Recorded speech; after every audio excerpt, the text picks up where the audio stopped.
Перед началом работы в программе Flash необходимо научиться работать с файлами. Для создания нового файла достаточно вызвать команду New из пункта меню «Файл». При этом откроется окно выбора вида документа. В закладке General выбирается заранее сохраненный вид документа. В закладке Templates вы можете выбрать готовые шаблоны документов. При создании нового фильма его настройки задаются по умолчанию и могут нас не удовлетворять.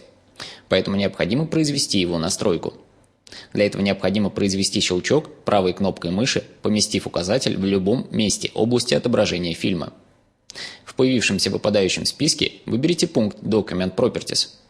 После этого на экране появится диалоговое окно редактирования свойств нового фильма.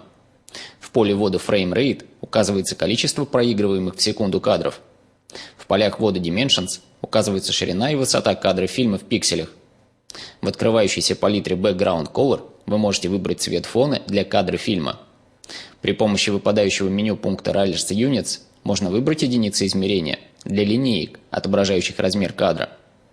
Кнопка Make Default позволяет сохранить выбранные параметры и сделать их параметрами по умолчанию. Для открытия файла, расположенного на диске, служит команда Open из пункта меню «Файл». После ее вызова на экране отображается диалоговое окно открытия файла.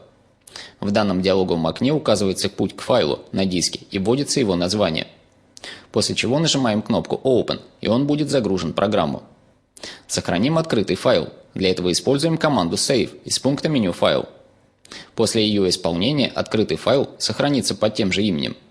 Для записи в другой файл на диске вызываем команду Save As и, выбрав имя файла, записываем документ на диск.